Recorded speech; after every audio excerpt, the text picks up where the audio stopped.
welcome to a brand new episode of Black, White, and Red All Over. I'm Victor Dandridge. I'm Ryan Seymore, and you're listening to NPR. That's not, Ryan Seymore can't be your NPR name. It's got to be like Leopard Eazy-E.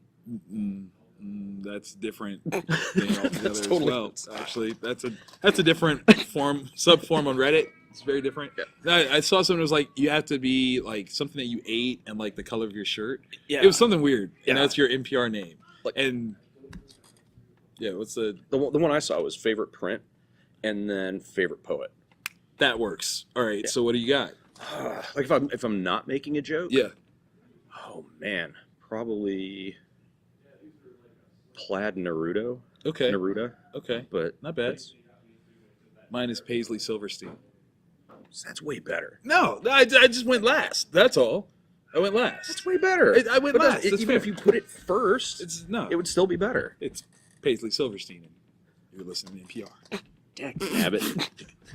Listen, I mean, but my favorite poet is Shel Silverstein because I'm a grown man. That's why. That's what happens. Listen, I cannot go to school today, said little Peggy Ann McKay. I have the measles and the... Okay, so we read things. Yes, I know that stupid poem. It's one of my favorites. It's an amazing piece of... I was going to say, forget Shakespeare, Silverstein. That's where it's at. All right, so we've got two that are the same. Yes. And then we defer. We diverge. Okay. I went DC, you went Marvel? Mm-hmm. Yeah. I mean, if we're going to split the difference, yeah, we'll go by camera. Some interesting stuff. Wait, are we literally representing, like, all the different major comic houses this week? Like, minus IDW or Dark Horse? So we don't have Valiant. We don't have Valiant. Yeah, that's true. Do we have an Image? We do. We do. Oh, that's right. Yeah. Yeah, okay. Yes, we're do. pretty close to it. Hey! So, read Ninjak. That's what Ninjak came out this week. Oh, did it? Yep. So that's Valiant. Okay, yeah. Ninja K, we can get with that. It's not too bad. Not too bad. Where do you want to start, sir? That is a toughie. Can we start with where you went different? Because you went DC for the acrylic stuff. I did. Batman, Tom King, Lee Weeks, number 53. The end, the wrap-up of the Mr. Freeze story arc. Tom King, formerly CIA operative, potential pastor. I'm calling it. This one, it suddenly takes a biblical tone. Oh. Biblical tone. I mean, he's quoting Job up in this piece. For those of you that are heathens, it is Job, not Job. Please don't. Just don't. It's Job. Yeah. Trust. You'll end up like his family. Yeah. Well, I mean, you got him back. Yeah, that's true. That's true. But no, the notion, here we go. The question right now, is Batman God? Bruce Wayne poses this. In like a philosophical sort of... Exactly. Philosophical, ideological methodology. You have to look at it this way. We have this big thing about, the Bat God complex. Oh, he's so OP. Let's address it. Yeah. This little stint, this little piece, this little 3-issue little carryover, totally getting to the root of the Bat God complex and the fact that this is how people feel. This is how people see him, and what's interesting is that the lens of it all throughout this whole thing is, how does Bruce see him? What does Bruce say Batman is? That is an interesting question, because right? it never really comes up. Like the closest is, Batman is Batman, Bruce Wayne's a secret identity. Right. But what is that? What does that mean? Yeah. There's always a statement that Batman is the real person, Bruce is the fake one. But even then, what does Batman mean to either of those guys? Yeah. Like, who am I? Is the question. Brilliant, beyond even, it's good. It's good. This might even be up there with Court of Owls. Oh, really? Like, deep looking into the shadows of Batman. Yeah. It's good. It's good. What's great is, like, I didn't even spoil the outcome with that. Like, not even close. So there you go. So good. Okay, what did you do on the Marvel side? All right, I went Extermination. Okay. And it's Ed Brisson is the writer. I'm not familiar with his work. And then there's Pepe Larraz doing the art. It's pretty cool. Yeah. Like all big Marvel miniseries, it says right on the cover, like, the biggest thing ever, blah, blah, blah. Yes, it's the greatest thing that's never happened yet. Or did it? But it's pretty fun. Okay. It focuses on the younger X-Men that have kind of time traveled from the past to the current time. There's a couple. There's a death and a half in it. But like the half one's kind of interesting because of the nature of the characters involved in that conflict. I'm listening. So it's the setup that we've kind of seen before. There's some future timeline that got completely jacked up because something didn't happen or did happen. Right. And now it's on the people from the future to try to prevent those things from happening. Okay. So it's pretty cool. Cyclops, younger Cyclops being like a real cool leader, right? And which is something we haven't seen a lot of.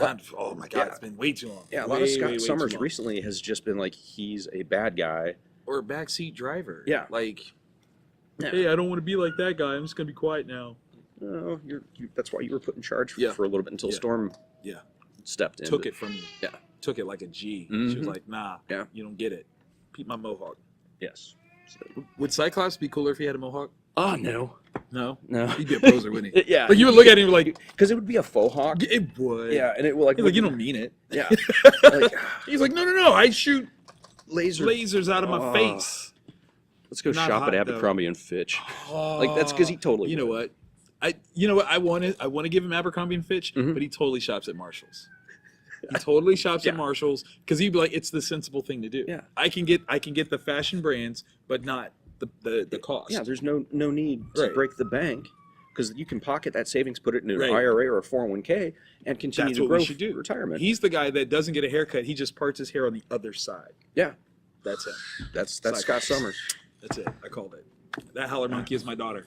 So don't. She's not in a cage yet. Don't call the cops. It's fine. All right, where do you want to go? Where do you want to go next? Yeah, that's right. You knew it was coming. It was coming. We have to pick something. We have to pick one. We should be prepared. Instead of just saying stupid jokes like we do. Whatever. This is why people watch us. Yeah, they love this moment.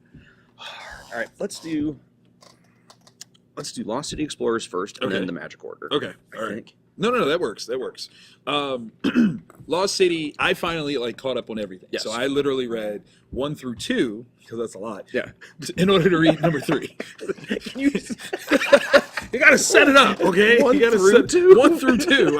I read all the way to get ready for 3. I did. It was hard work, man. I put in the time. Oh, damn Put in the time. That's like so resume. I made it sound really difficult because I had to sell this. Okay, I was trying to make y'all feel my pain. So I plowed through in order to read number 3, which was a request. Yes. So I had to do it, for you guys. First of all, I'm a jerk for not having picked this up before. This is like grown man Goonies. Right here. No, it really is. Like. That's dope. Yeah. And I'm not even like a big Goonies person. I'm actually more Monster Squad. That's me.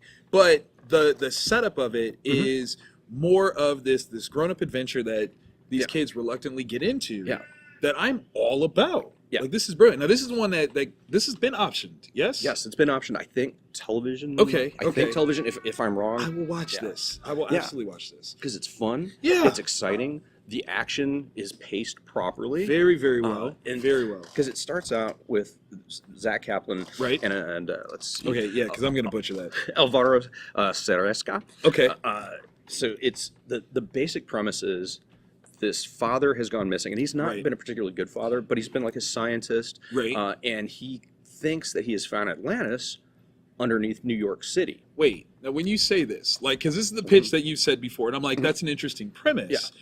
But the thing that you actually have to read it to really get into, and this isn't books 1 and 2, so I'm not spoiling anything. Yeah, you guys could have read. Chance. Yeah, is the notion that culturally speaking, all these different civilizations have had a similar flood-oriented, dissolution of a major advanced civilization, and so is it possible that the Americas is part of that structure? Yeah, and I'm like, whoa, I'd never thought of that before. It's a super unique view on this common story. Exactly.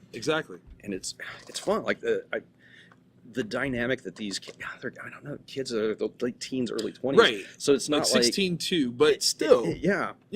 But super fun because they're running from by issue 3, I'm not sure. Like at first, I really hated the company that was sponsoring this experimentation.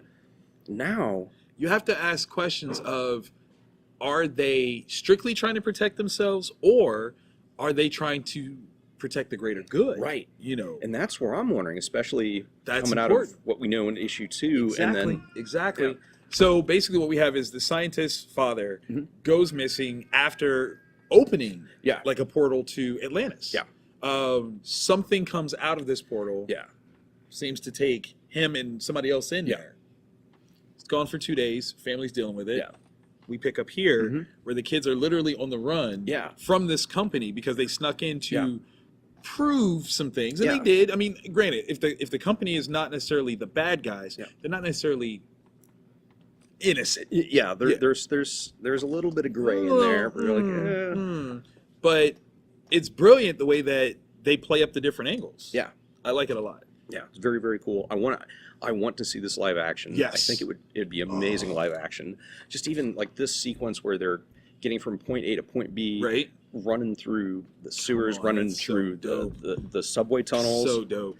Listen, even if you guys did this as like just a 6-issue or 6-episode series, I would watch that. Done. I would absolutely watch that. Make that a Hulu special. I'm there every week. Whatever. If you put it on Netflix, I'm binging the whole thing. Let's go. Let's go. Yes, I'm all for it. Put it on a platform where I can't binge it. Just ration me out. Make me have to. Oh God, is it Tuesday? I need it. No, that's fair because I would definitely tune in every time. Just because it's such a brilliant concept. And the other thing is like I think this is like just the beginning. So them going for Atlantis is one thing.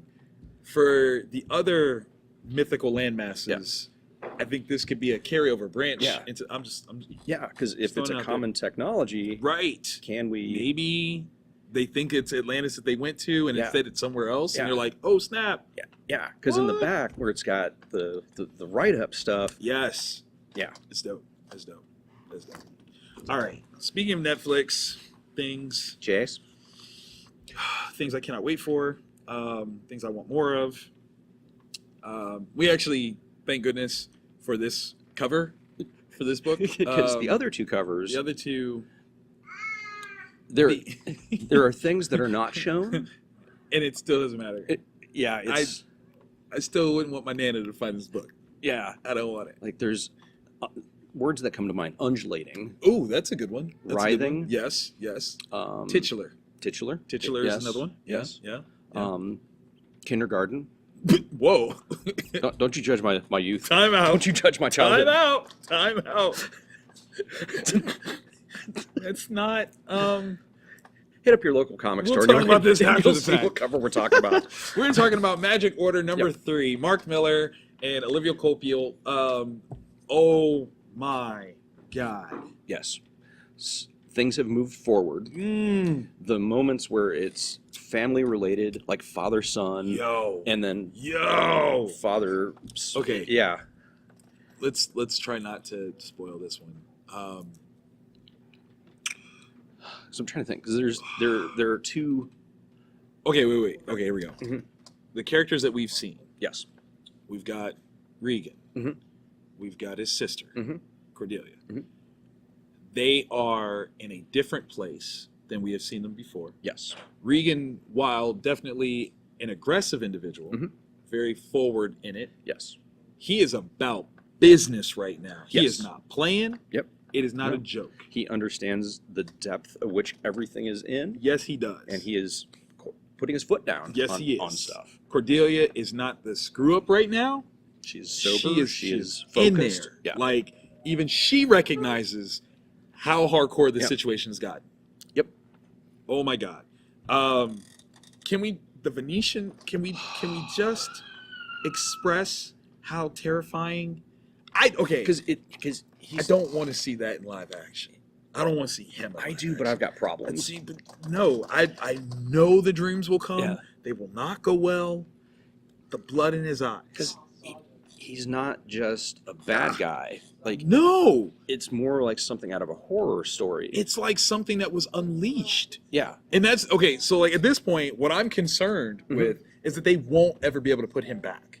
Like they don't. They had a plan. Yeah. They're like, yeah, we're gonna, and he's gonna take everything out. And it's gonna be brilliant.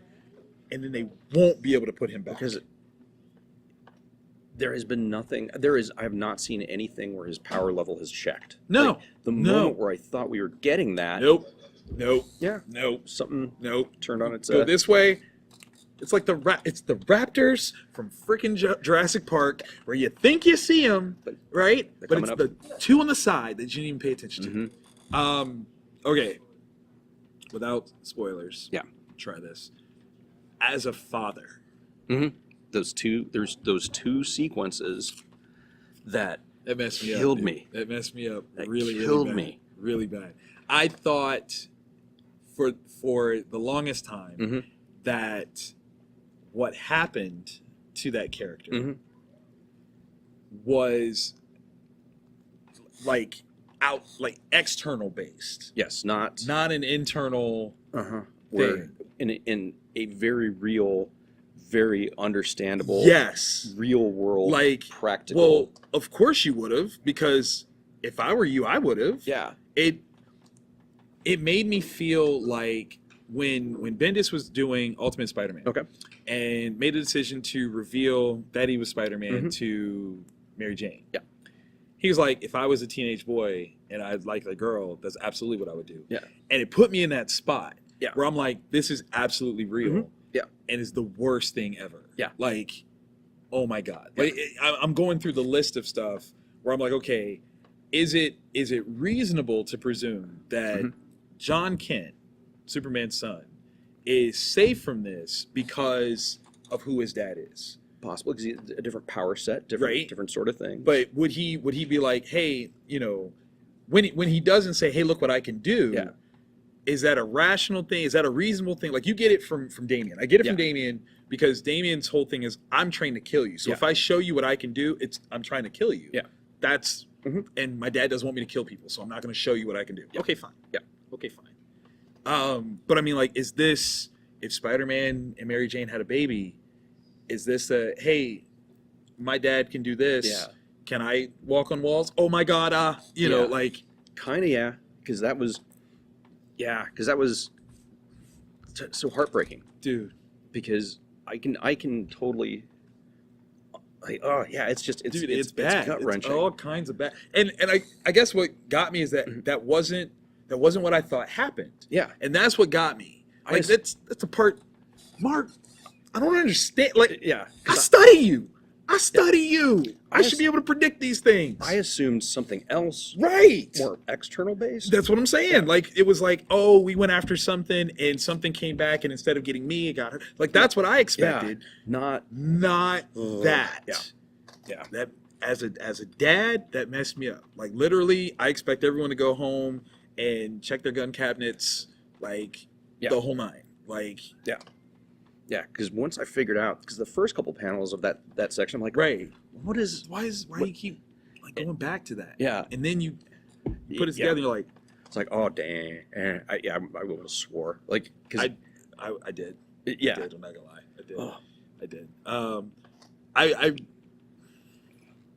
got my daughters with me today. I'm not saying like they're getting treats and stuff today, but they probably get treats and stuff today. So Mark, like. You owe me a coloring book, because I'm definitely buying my daughter a coloring book now. Because I just feel like it seriously got me, man. Because there's two moments from a parental perspective, man. Like the one of regret. Oh, that because there's nothing that can be done at all. And then the one where have you pushed things to a point where you can't actually save anything. You can't do anything about it. I loved the connection between the characters. Yeah. That's beautiful. Okay. The lead bad person's name, not, oh God, I just lost her name. My brain said Abigail, but that's it's not. That's not it. Yeah, no. See, now it's gonna bother me. Yeah. I just keep seeing the cover. Yeah, that's just because the cover is perfect. When she explains her plan, that I think is probably the best thing I have ever heard of. Yeah. That a bad person is supposed to want.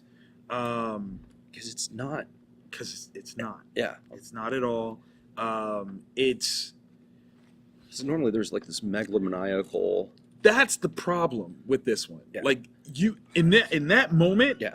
she became somebody that I could appreciate. Yeah. And I'm like, no, I'm not supposed to like her. Yeah. She's wrong. She's all this bad. Yeah. And I can't find her name. Oh my God. Where's she at? Oh God. That moment. Yeah. Yeah, that was when you have the right cover and that's the like first page. Yeah. It's a twofer. Yeah. That's pretty good. Because that Madam Albany. There we yes. go. Thank you. Oh God, that was gonna wrong, kill me. Wrong A word. That was gonna kill me. So yes. Because we get to see her psychology more. Like that's the thing is in this issue, there are definitely some stuff happens, especially that. Oh. But like we move these characters forward and we get more understanding with them. Everybody move forward. Right. Like that's the okay. As a writer, which I sometimes claim on my taxes, the ability to literally build a world where multiple characters are of equal importance without it necessarily being this team book, because it's thing. not a team. It's not really a team at all. And you're not even talking about just like the good guys. Yeah. Like this is truly like being able to focus on moving the Justice League forward as characters, but still explaining why Lex Luthor isn't a horrible person. Yeah. Like he might actually have a point. Yeah. And you're like, oh, dang. Well, crap. Like Lex isn't 100% wrong. Right. You're like, oh, well shoot. Yeah. And the personal level of this, it's petty. Yeah. But it's not. It's not petty. Right. Like it's like, look, I just want to show you. Yeah. I just want to show you how you think I'm this. Yeah.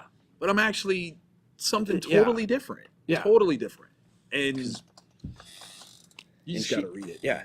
Yeah. And it's only 6 issues for the first run. So wait, we're halfway through? I think I could be wrong. I think it's 6 issues for the first one, for the first arc of it. Come on, man. 7. Let's make it 7. 7. This is stretching. Well, just 8. Let's do 8. I don't want to be halfway through yet. Yeah. That's the thing is we're only halfway through. I don't want to be halfway through yet. The soul crushing end of this one. Yeah. Like. Yeah. It's Listen, amazing. I tell you what though, based on what we've read, what the cover work of the next one seems to be. Yeah. I don't think they want those problems. I think they feel like they've got this on lock. I feel like they do not want those problems. Yeah. And this is going to be like the most colorful. This is going to be better. I'm calling this. This is going to be better than when Voldemort and the Death Eater showed up at Hogwarts. This is going to be better than that. Okay. Your Deathly Hallows, bump all those. Okay. Like this is going to be. This is. Oh, okay. This is going to be what we thought we were going to get with Last Jedi. That's what this is going to be. Okay. I'm calling it. Yeah. Because putting it out there. yes, You're about to see magic in a way. Penn and Teller are going to be like, how'd you do that? Like that's yeah. That's what this is. Yeah. And this isn't magic like we normally have magic. Like there's the wand, but that's the only. It's just that's an outlet. Yeah. That's a focal piece. Is everything else? Man. Yeah. I'm telling these guys, they put in that work. Reading this makes me want to go watch a bunch of magic-oriented stuff. Yeah. Like Practical Magic, Mary Poppins. Freaking. Oh, you said practical. Oh. Listen, you put the lime in the coconut. Oh. The lime in the coke. Oh my gosh. All right, I guess I'm a mile in there. No, Nicole Kidman's. All right then. Yeah. All right. I was gonna say, come on. For me, it's Sandra Bullock, but whatever. Yeah. So that's why we're friends, right there. It works. Great. Great success. On that one, it's time for some offense. So honorable mention wise, one the same, and then wildly, all kinds of different, all over the place. Let's get some of the different ones out of the way. Yes. I'm gonna jump in with Injustice 2 versus Masters of the Universe. Now, again, when you take a bunch of concepts and you put them in a hat, and you pull them out and you go, I'm gonna have to write this. If I got the call to write this, I'd be upset. If this was an editorial thing given to me, I'd be so mad. I wouldn't know what to do. Yeah. Clearly, either Tim Seeley is just like the best writer that I've never, ever known under pressure, or he's got some crazy concepts that Tim, we need to sit down and have a beer. Like, we just need to sit down and have a beer, because not only is this a crazy concept, it's good. Yeah. It's really, really good. So tough. Like, and it come up with the initial way for those two universes to mesh. Right. But that's the thing, is like, okay, so you get the mesh. You think like, maybe, okay, he did it, he's checked out. Yep. No. This is solid storytelling on top of crazy concept. Yeah. Tim is... I had to put this in honorable mentions only because we had a very stacked deck, but I had to give you a shout out on this one because it's really that daggone good. Yeah. The ending of this one, buddy, he made us some stuff. Yeah, mad shout out to that one. Again, that's one of those projects where you're like, who came up with it? Like, who lost the bet? Yeah, was it Tim was like, I've got an idea, right? Or was it DC like, hey Tim, and Tim's like, oh, all right, dude, I'll make this work. And then like he went home, ate like way too much cereal, fever dream, came to him in a vision. He wakes up Saturday morning and starts writing.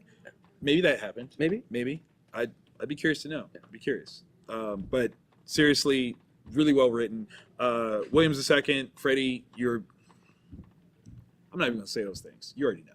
You already know. You're the go-to guy. Go-to. You're right. Well done. You, sir. All right. As you all know, I'm a sucker for Spider-Man. That's like my thing. Yeah. So the next Edge of the Spider-Verse, or this one's Spider-Geddon this time. Oh, like it's kind of like Sharknado 7. Okay. All right. So the first issue comes out for it, and in this particular Marvel universe, everybody is like punk rock kind of. Okay. So it's like this musical universe where that Spider-Man, he goes by Spider-Man, but everyone calls him Spider-Punk. Okay. And in it, Kang comes from the future where he actually is like a corporate mogul and he owns the rights to Spider-Punk and has mass marketed action figures, t-shirts, and it's so fun. It's so well written. Like I was super amazed. Jed McKay, Gerardo Sandoval, you guys killed it with this issue. The energy of this is beautiful. Like it's frenetic. The nihilists from the negative zone where Captain Anarchy is fighting them. Yeah. And they're actually just like into pop music or something. Oh my god. Yeah. It's super, super fun. One of the things I love is it doesn't take itself seriously, and it's not like we're gonna put an edge on Spider-Man and come up with something. It's just this real fun, almost like a what if kind of vibe to it. Yeah, and when you find out, because it took me a minute to figure out who that character was. Wow. Yeah. Wow. So it's real fun. It leads, the ending sequence leads where it's going to take us into the next issues for it. I'm along for the ride. I thought it was real fun. This is fun. This is fun. Now, if I'm not mistaken, Spider-Punk actually appears in an upcoming Spider-Man game. Yes, I believe so. So yeah, expect Kang's already got his claws in it. That's awesome. This looks dope. Yeah. Spider-Geddon. Yeah. I'm with that. Yeah. I'm with that. All right, so I took on this color fest. Thor #4. Jason Aaron, Mike Del Mundo. Del Mundo's art again is art. It is illustration, which is both bad and good. I mean, it gets to the point where he absolutely knows how to tell a story. There are times when the color blends and the hodgepodge of it all makes it sometimes difficult to understand exactly what's happening, but there is such an artistry that you cannot deny the beauty of this one. Let's just call it what it is. In last issue, Thor convinces Loki to kill him so that he can go to Valhalla and recruit the Valkyries to come fight this battle in Hell, because Hell is being invaded by Musalem and the dark elves and stuff like that. So this right here is amazing. Thori is my favorite character of all time, the Hellhound, who loves to murder, because it's a dog that speaks of murder regularly. Yeah, because Thori is a good dog. The twists and turns of this are brilliant.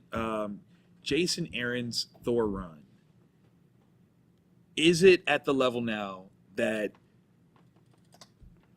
you have to question whether or not Walt Simonson is the best Thor creator since Kirby? I think it would be a great debate. I think it would. Like, I think at this point, the level of things that have happened, the range of things that have happened, you have to make that debate. Yeah. You have to make that conversation.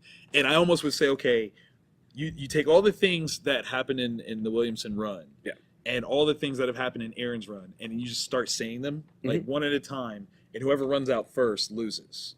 I'm curious which way to handle it. I'm just curious. Yeah. I'm real curious. I want to know from you guys. Yeah, I was going to say. Which do you think? Yeah.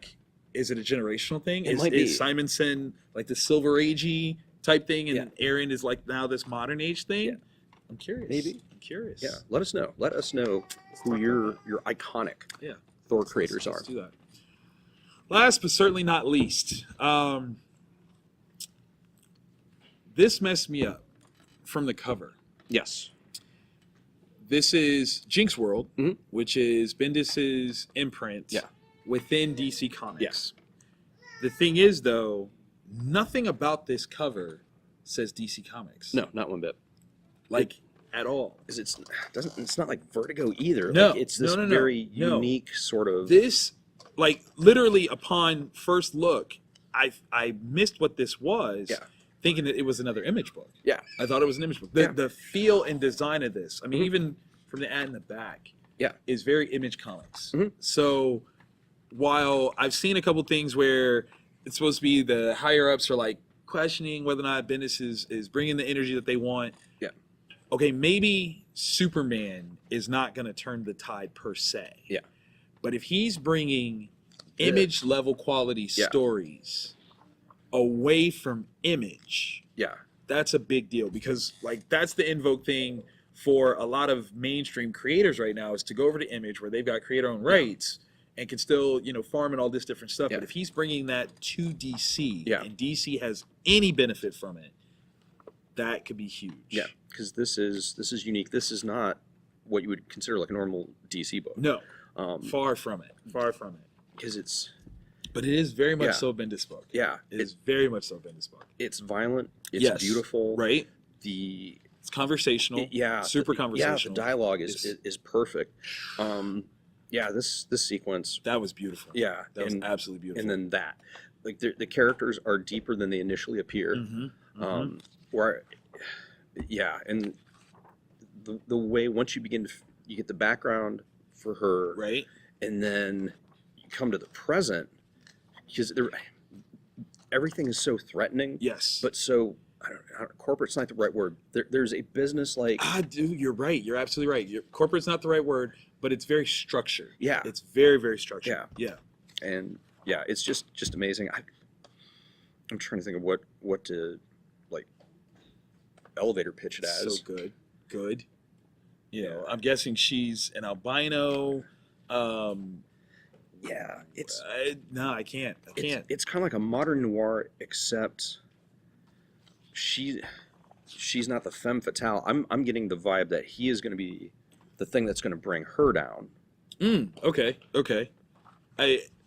Especially because he seems to not fully understand what her world is. Yeah. Like, maybe he's versed in what he thinks his world is. Yeah. But he's not well versed in what her world is. Because not even she seems to be well versed in it. In terms of characters, strong female characters, Bendis has had a long-standing run of this, particularly when he's allowed to go off and do his own thing. So Jinx was phenomenal. My daughter loves Jinx. Jessica Jones, clearly we know that's great. Right there on the cover. And Pearl. Yeah.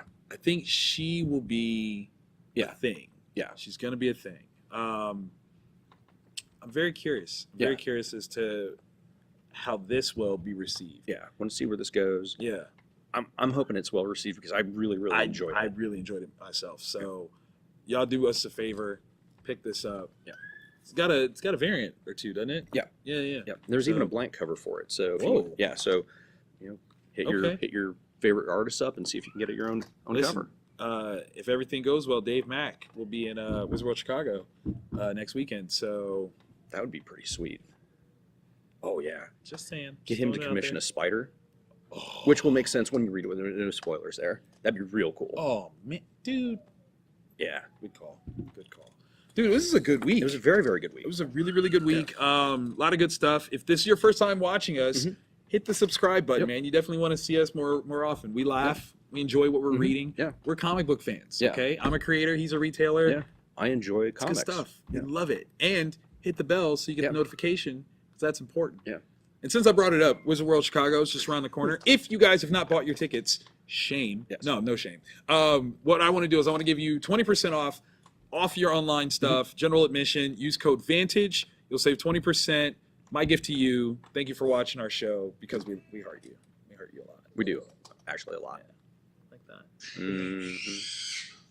Howler monkey. Go get the cage. Get the cage. It's too late.